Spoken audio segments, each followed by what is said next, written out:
신앙생활에서 가장 큰 위기의 때가 언제인가 하면은 하나님과 나와의 관계가 잘못되어 있으면서도 자신의 상태를 모를 때입니다. 실제는 매우 심각한 상태에 있는데 자신은 정상이라고 생각하며 살 때가 가장 위험할 때입니다. 영적으로 망가져 있는데 전혀 문제가 없다고 문제의식을 느끼지 못한다면 그건 정말 위기입니다.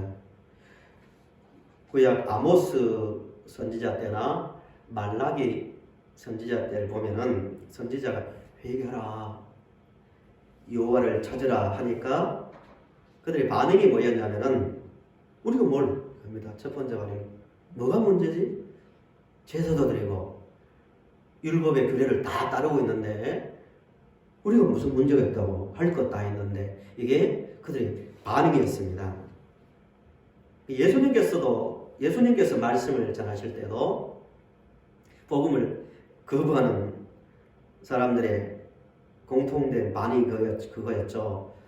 너희들 회개하라. 죄의 종이다 하니까 분노합니다. 아니 우리가 어떤 사람인데 우리가 얼마나 철저하게 금식도 하고 11조도 하고 할 것, 심지어 구제도 하고 할 것 다 하는데 우리는 아브라함의 후손인데 뭘 종이 되었다고 하는가 라고 하면서 전혀 분노하면서 전혀 자신의 상태를 보지 못했다는 거예요. 본문의 다윗도 마찬가지입니다. 겉으로 보면 굉장히 아름다운 일을 하고 자신이 스스로 생각할 때도 나는 참 괜찮은 사람이다.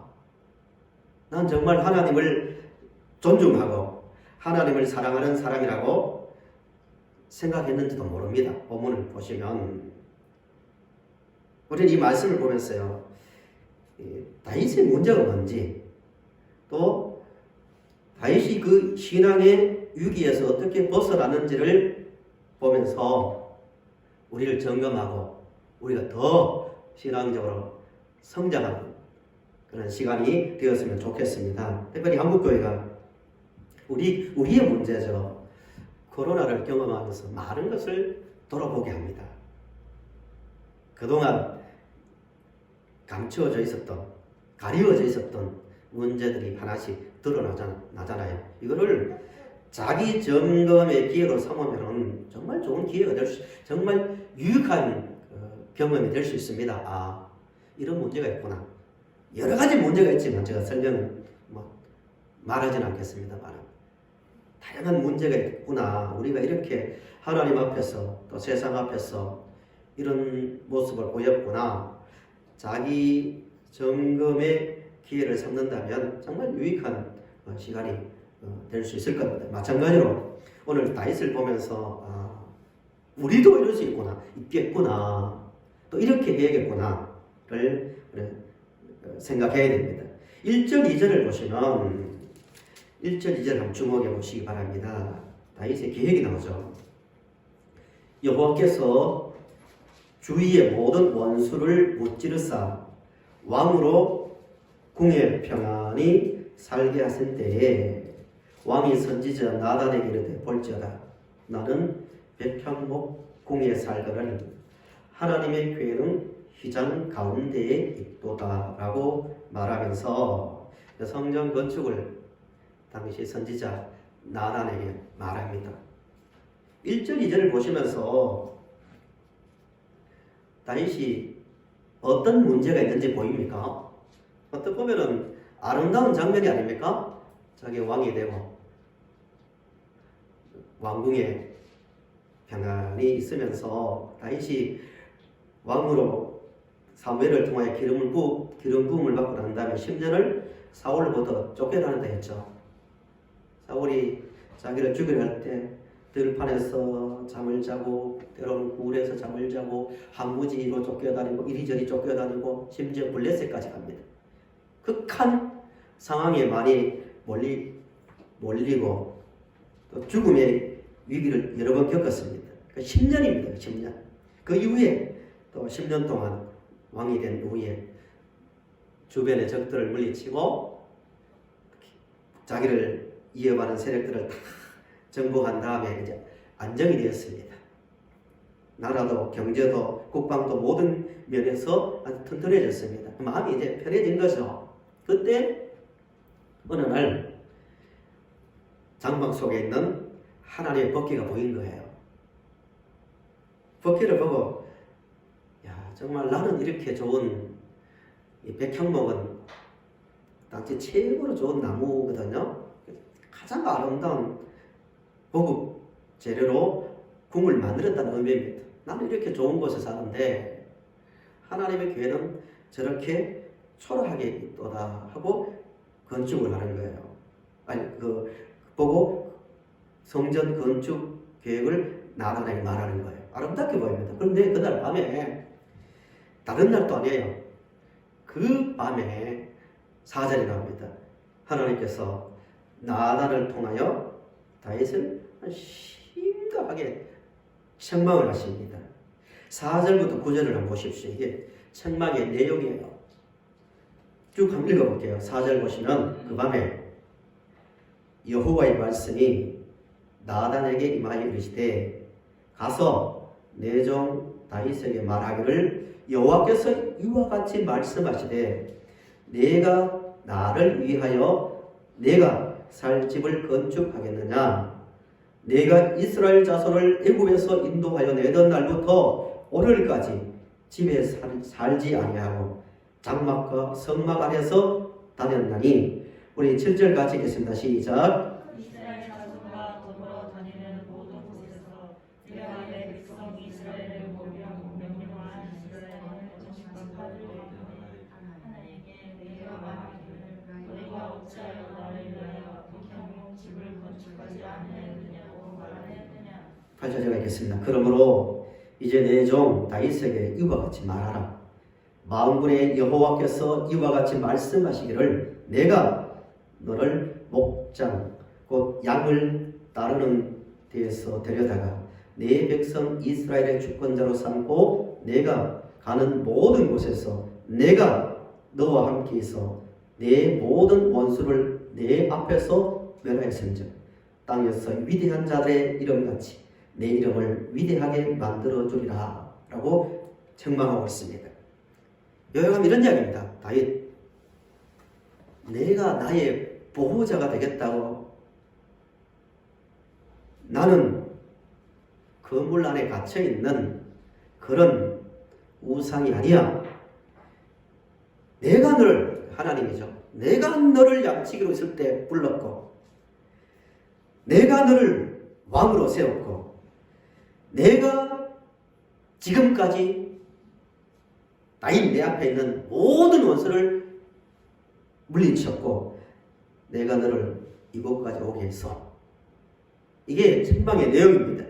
다윗의 위기가 뭐냐면은 이전의 다윗은 왕궁에서 평안히 살 때가 아닌 이전의 다윗은 항상 하나님을 바라볼 때 이런 고백을 했습니다. 하나님만이 나의 힘입니다. 하나님만이 나의 피난처입니다. 나의 기쁨입니다. 나의 보호자입니다. 이로자입니다. 인도자입니다. 시편에 그런 고백이 얼마나 많이 나옵니까? 사울로부터 쫓겨다닐 때도요. 들판에서 잠을 자고 새벽 이슬을 맞으며 일어나도 다윗의 입에서 찬송이 떠나지 않았어요. 이슬의 옷이 다 젖고 언제 사울로부터 죽을지 모르는 하루를 알 수 없는 삶을 살면서도 입에서 하나님을 향한 찬송이 쉬지 않았습니다. 왜 그랬을까요?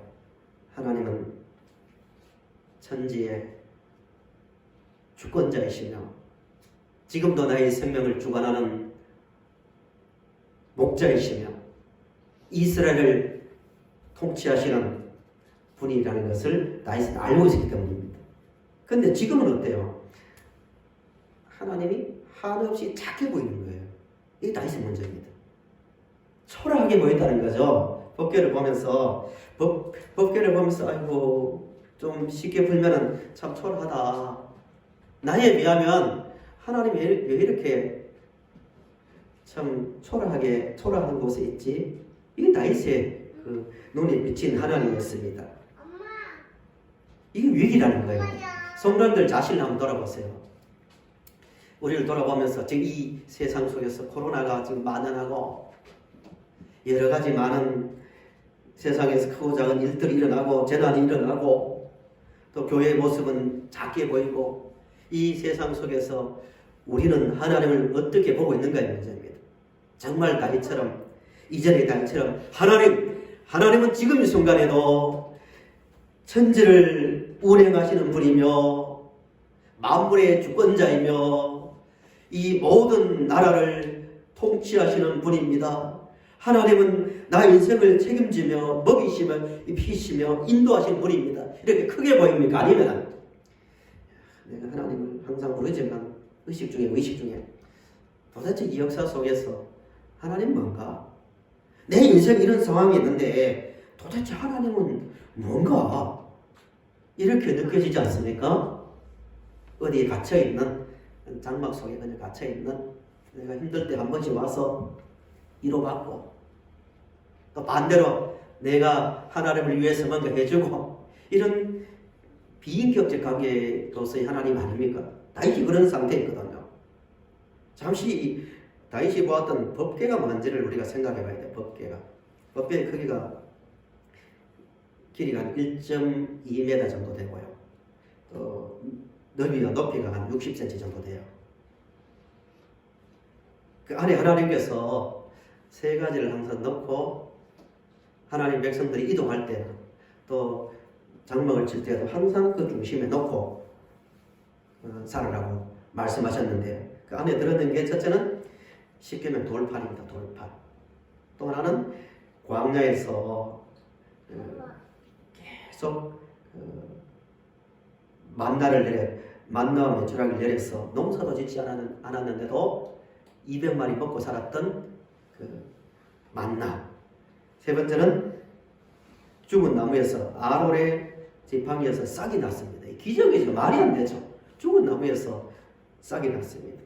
하나님께서 그 법궤를 항상 이스라엘 중심에 백성들 중심에 놓고 그것을 기억하게 했거든요. 그 자체가 효염이 있는 게 아니라 그걸 보면서 아 맞다. 우리를 먹이시는 분은 누구다? 우리 하나님이시다. 우리에게 말씀을 주시는 분은 하나님이시다. 쌍난 지팡이를 생각하면서 우리의 구원자는 우리 주권자 하나님이시다. 그걸 늘 기억하게 만드는 장치가 그 법궤였습니다. 근데 하나님 백성들이 영적으로 어두워질 때 있잖아요. 어두워질 때마다 법궤는 귀하게 여겼어요. 하나님을 바로 보든 바로 보지 못하든 하나님이 주신 거니까 법궤는 신성하게 여겼지만 영적으로 하나님과 관계가 잘못되었을 때는 그 법궤를 아주 우상처럼 취급했습니다. 효용이 있는 부적처럼 취급했단 말입니다. 비인격적 관계가 되었다는 거예요. 그걸 방지하려고 하나님께서 늘 그 잘못될 때마다 주의를 줬습니다. 그게 아니다. 나는 너희들의 주권자요, 인도자가, 통치자다. 그걸 기억하라는 거지. 그 물건 자체를 신성시하는 것은 아니라는 거예요. 다윗의 위기가 여기 있습니다.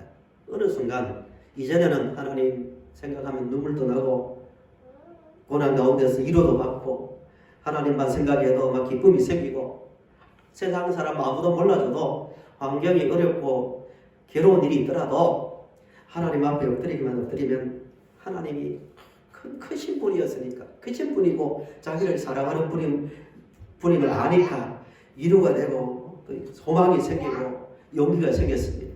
인격 대 인격의 관계가 있었는데 다윗이 평안해지고 자신감이 생기니까 그 관계가 끼어지는 거예요. 자기가 하나님 참 초라하게 있네 이거죠. 물건짝 취급하는 거예요. 하나님과 법궤를 동의시하는 거예요.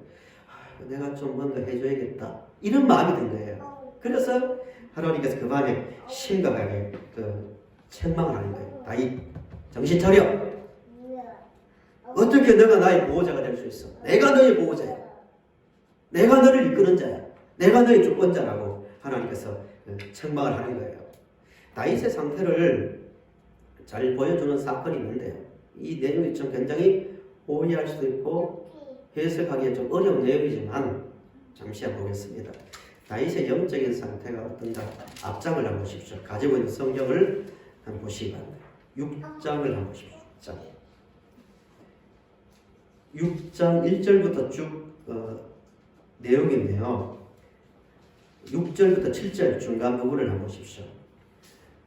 법궤를 옮기다가 우사가 즉사합니다. 6절 보십시오. 그들이 블레셋 땅에 있던 법궤를 이제 다윗이 옮겨오는 과정입니다. 그들이 나아본의 타작 마당에 이르러서는 소들이 뛰므로 우사가 손을 들어 하나님의 궤를 붙들었더니 7절 같이 읽어보실까요? 여호와 하나님이 우사가 잘못함으로 말미암아 진노하사 그를 그곳에서 치시니 그가 거기 하나님의 궤 곁에서 죽으니라. 자, 좀 봐주시죠. 이해가 됩니까? 법궤를 지금 수레에 실어가지고 이동하다가 뭐 소가 이렇게 잘못 움직였든지 덜컹하면서 법궤가 떨어지려 하는 거예요. 그리고 우사가 급하게 법궤를 떨어지지 않도록 딱 잡았어요. 우사가 법궤를 잡다 그 자리에 즉사해서 죽었습니다. 이해갑니까? 뭘 말하고 있습니까? 이 6장 이해돼야 다윗이 이 7장 그 다윗의 상태를 이해할 수 있는데 한번으로 말씀드리면 하나님께서 법궤를 옮길 때 고리 네 곳에 고리를 달아 막대기를 끼워서 사람들이 어깨에 메고 운반하도록 하셨어요. 배경을 좀 이해하셔야 됩니다. 왜 그러냐면은 근데 그 명령을 무시하고 블레셋 사람들이 이방인이 법궤를 옮길 때 수레에 실어서 옮겼거든요. 지금 하나님의 백성들도 하나님 말씀을 어기고 고리를 끼워서 어깨에 메고 옮기는 것이 아니라 함수가 그는 수레에 얹어서 이동을 시키고 있습니다. 법궤를 옮기고 있습니다. 그래서 즉사에 죽었습니다. 뭘 말하냐면은 하나님의 백성들은 하나님의 말씀을 존중해서 인격 대 인격적 그 관계를 가지고 있는 게 아니라 효율성, 물건적 취급하는 거예요. 하나님을 비인격적으로. 우리가 이것을 옮기는데 가장 효과적인 게 뭘까? 금지한 블레셋 사람들처럼 소를 이용해서 옮겼다는 거예요. 이미 우사는 영적으로 죽어있는 상태예요. 다윗이 그런 유기가 안에 있다는 것을 지금 말하고 있는 거예요. 하나님의 이름 부르고 법궤를 굉장히 신성시하고 성전이라는 공간을 만들려고 하는 그 인간적으로 볼 때는 굉장히 아름답게 보이지만 하나님께서 심각하게 책망한 것이 그거예요. 우사처럼 다윗은 하나님을 비인격적 대상으로 대우하고 있는 거예요. 우리 이야기를 옮겨볼까요? 조금 이 내용이 어려울 수 있는데 하나님을 예배하는 것, 하나님을 존중하는 것 아닙니까?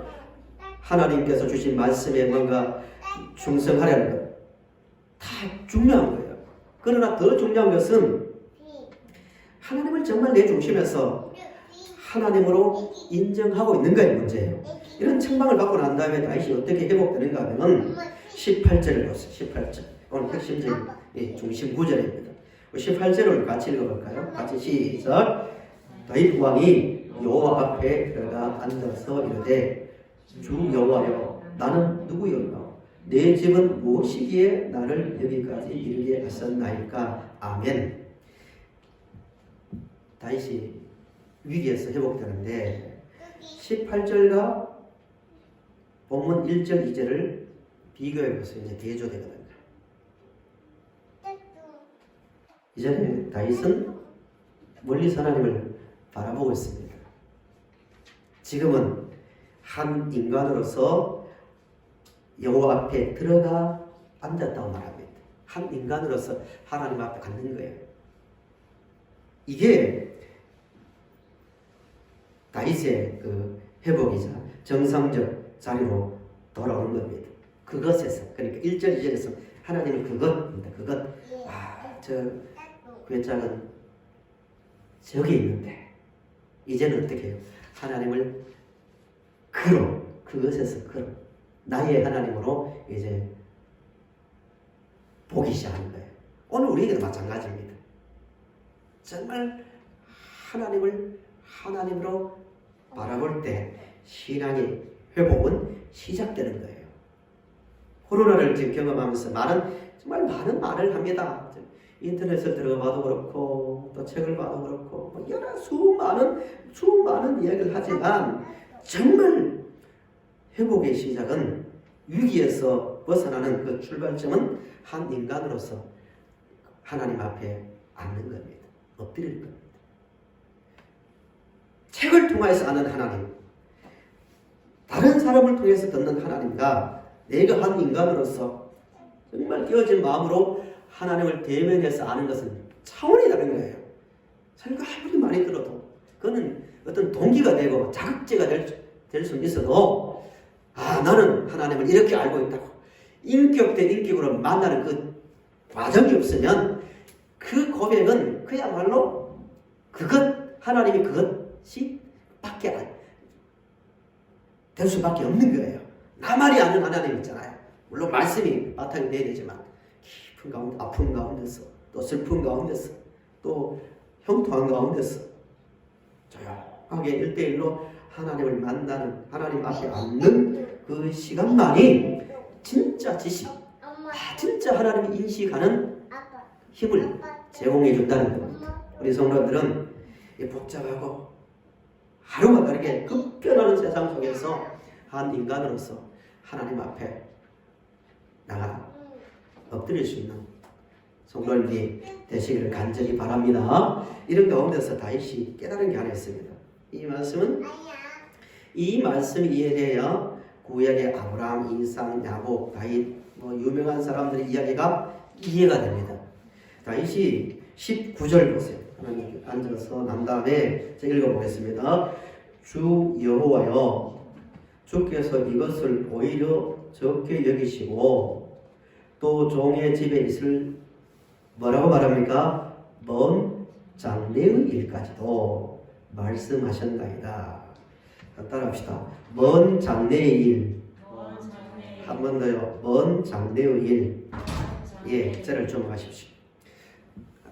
하나님께서 다윗을 장황하실 때에 다윗 너 이것 잘못되었다 이것만 하신 게 아니라 다윗에게 너가 집을 짓는다고 성전을 짓는다고 성전에 대한 이야기는 몇 주 전에 해서 구체적으로 말씀드리지 않지만 내가 너를 부른 목적이 뭔지 아느냐? 좀 더 저들어가면 내가 아브라함을 부르고 이삭을 부르고 야곱을 부르고 또 애굽에서 나오게 한 목적이 뭔지 아나? 눈에 보이는 그런 건물을 지으려고 한 게 아니야. 그 모든 것은 결국 영원한 집, 영원한 나라를 세우려고 부른 거야. 너 착각하지 마. 이런 얘기. 이게 먼 장래일인데요. 10절, 12절을 보세요. 전에 내가 사사에게 명령하여 내 백성 이스라엘을 다스리던 때와 같이 아니하게 하고 너를 모든 원수에게서 벗어나 편히 쉬게 하리라. 여호와가 또 내게 이르노니 여호와가 너를 위하여 집을 짓고 내 수완이 차서 내 조상들과 함께 누울 때 내가 내 몸에서 날 내 씨를 내 뒤에 세워 그의 나라를 견고하게 하리라 하고 난 다음에 계속 나오는 단어가 영원입니다. 영원히 13절에도 그의 나라 왕위를 영원히 견고하게 하리라. 16절에 내 집과 내 나라가 내 앞에서 영원히 보존되고 내 왕위가 영원히 견고하리라. 계속 영원히 25절에도 여호와 하나님이여 이제 주의 종과 종의 집에 대하여 말씀하신 것을 영원히 세우시며 말씀하신 대로 행하사 사람이 영원히 26절에 그 다음에 29절 보세요. 이제 청하건대 종의 집에 복을 주사 주 앞에 영원히 있게 하옵소서. 주 여호와께서 말씀하셨사오니 주의 종의 집이 영원히 복을 받게 하옵소서 라고 다윗이 고백하고 있습니다. 다윗이 하나님 앞에 들어가서 책망한 말씀이 뭔지를 비비 생각하는 중에 이거구나. 하나님께서 나를 왕으로 세우고 나라를 세워 여기까지 이르게 하신 것은 뭘 하기 위해서? 먼 장래일 다윗이 뭔지 알았다는 거예요. 다윗이 내가 비록 죽지만 예수 그리스도를 통하여, 다윗이 예수 그리스도를 알고 부활도 알고 재림도 다 알았습니다. 좀 이제 보시겠지만 이거구나. 단순한 땅에 나라를 세우고 이 땅에서 나를 그냥 단순한 왕으로 세우려고 부른 게 아니라 나를 통하여 조상들에게 말씀하신 대로 영원한 나라, 예수 그리스도를 통하여 영원한 나라, 무너지지 않는 나라를 세우려고 나를 불렀구나. 이게 먼 장래일이에요. 그걸 알았다는 거예요. 정말 우리가 오늘을 살면서 이 먼 장래일에 꽉 잡혀야 됩니다. 이건 회복이란 말합니다. 그냥 하나님이 이런 분이다 정도가 아니라 하나님 말씀하신 것이 무엇인지를 알고 이게 바로 예수님을 통하여 나를 영원한 나라에 들어가게 하기 위해서, 나뿐만 아니라 그를 믿는 모든 자를 그 나라에 들어가게 하기 위해서 나를 불렀구나. 이해하는 거예요. 다윗이 죽었나요? 안 죽었나요? 죽었습니다. 다윗의 무덤이 있거든요. 근데 어떻게 영원합니까? 신약을 시작할 때도 아브라함과 다윗하고 끌어오는 이유가 여기 있습니다. 이게 무슨 말씀인지 자꾸 말씀을 마칩니다. 우리 찾아서 읽어보겠습니다. 사도행전 2장을 보세요. 이 본문의 사건을 베드로가 설교로 해석해 줍니다. 2장 보세요. 2장 25절. 사도행전 베드로의 설교죠. 2장 25절부터 36절까지 굉장히 긴 다윗에 대한 이야기를 하는데요. 길지만 다 읽어보겠습니다. 사도행전 2장 25절에서 36절. 먼 장래인 하나님, 이거군요. 깨달은 내용입니다. 쭉 읽어보겠습니다. 베드로가 본문의 내용, 시편도 인용하는데요. 결국 본문을 가지고 말하는 거예요. 2장 25절 쭉 읽겠습니다. 다윗이, 베드로의 설교 내용이죠. 다윗이 그를 가리켜 이르되 내가 항상 내 앞에 계신 줄을 배웠으며 나로 요동하지 않게 하기 위하여 그가 내 우편에 계시도다. 그러므로 내 마음이 기뻐하였고 내 혀도 즐거워했으며 육체도 희망이 그하리니. 부활을 말합니다. 다윗이 부활을 신앙을 가지고 있습니다. 27절. 이는 내 영혼을 음부에 버리지 아니하시며 주의 거룩한 자로 썩음을 당하지 않게 하실 것이미로다. 주께서 생명의 길을 내게 보이셨으니 주 앞에서 내게 기쁨이 충만하게 하시리로다 하였으므로, 해석이고 베드로의 말입니다. 형제들아, 내가, 베드로 자신이죠, 조상 다윗에 대하여 담대히 말할 수 있노니 다윗이 죽어 장사되어 그 묘가 오늘까지 우리 중에 있도다. 그는 선지자라. 아브라함도 선지자라 했죠. 선지자란 말은 항상 하나님 말씀을 대신 전하는 자이지만 예수 그리스도의 구원을 말할 때 특별히 선지자라는 말을 많이 말합니다. 그는 선지자라. 하나님이 이미 맹세하사 그 자손 중에서 한 사람을 그 위에 앉게 하리라 하심을 알고 예수 그리스도를 말하죠. 다시 알았다는 거예요. 31절 우리 같이 읽겠습니다. 시작. 미리 본고로 그리스도의 부활을 말하되 그가 음부에 버림이 되지 않고 그의 육신이 썩음을 당하지 아니하리라 하더니, 제가 읽겠습니다. 이 예수를 하나님이 살리신지라 우리가 다 이의 증인이로다. 34절 건너뛰겠습니다. 다윗은 하늘에 올라가지 못하였으나 친히 말하이르되 주께서 내 주에게 말씀하시기를 내가 내 원수로 내 발등상이 되게 하기까지 너는 내 우편에 앉아있으라 하셨도다 하였으니, 그런즉 이스라엘 온 집은 확실히 알지니 너희가 십자가에 못 박은 이 예수를 하나님의 주와 그리스도가 되게 하리라 하셨느니라 하니라. 아멘. 저를 다시 한번 보십시오. 말씀의 결론입니다. 다윗이 하나님과 관계가 끼어져 있다가 책망을 통하여 자신이 회복됩니다. 회복된 모습이 두 가지로 나타나는 거예요. 회복이란 말이 얼마나 많은 사용됩니까? 그죠? 지난주에도 말씀드렸지만 회복의 집, 회복의 시간, 회복 많은데 성경이 말하는 회복은 이 두 가지 확실하게 세워져야 회복이란 말하는 거예요. 세상에서도 회복을 말할 수 있습니다. 성경의 구절을 인용하지만 세상적인 어떤 사상을 가지고 회복은 내가 하나님과의 관계가 회복되는 거예요. 하나님을 인정하는 거예요. 두 번째는 하나님께서 나에게 약속하신 그 의미가 뭔지를 바로 아는 거예요. 성경의 약속은 한 가지로 나옵니다. 예수 그리스도를 땅에 보내시고 십자가를 통하여 나를 구원하고 나를 썩음을 당하지 않고 영원한 나라에 들어가게 하신다는 거예요. 그 소망에 잡힐 때, 그 소망의 삶을 살 때 회복이라고 말하는 거예요. 성도 여러분, 정말 이 세상은 말씀드린 대로 급변하고 있습니다. 전문 지식이 없는 제가 볼 때도 뭐 놀랄 정도인데요. 코로나를 통해서 이제는 학교도 안 가고 뭐 인터넷으로 뭐 다 하고 노래도 하고 이게 급속히 빨라지는 거예요. 정신이 없어요. 이런 말도 나올 수 있을까요? 의식 중에. 야, 기도 죽으려 하는 것보다 인간이 만든 의학으로 코로나를 잡아내네? 백신을 통하여 잡아내네? 아, 교회에서 뭐 병 고쳤다, 뭐 무슨 말을 한다. 이게 무슨 의미가 있냐?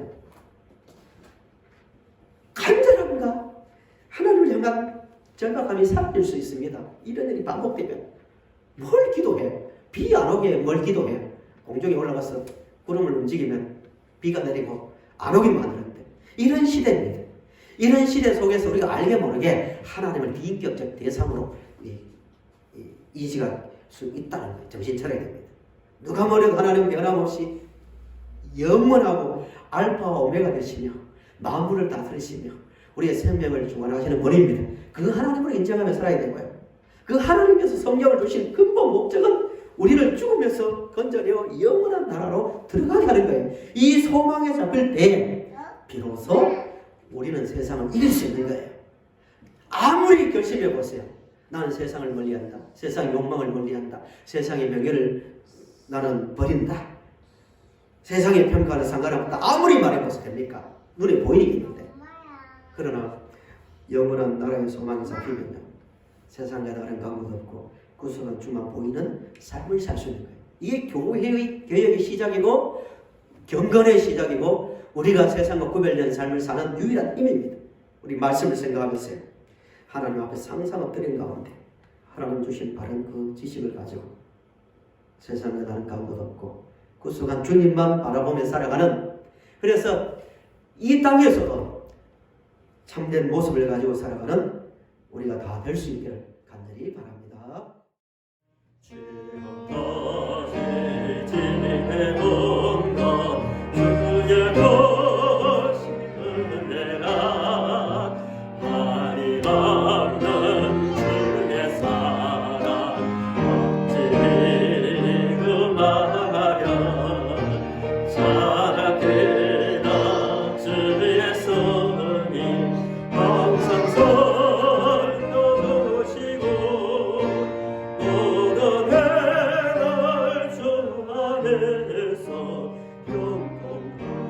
영원하게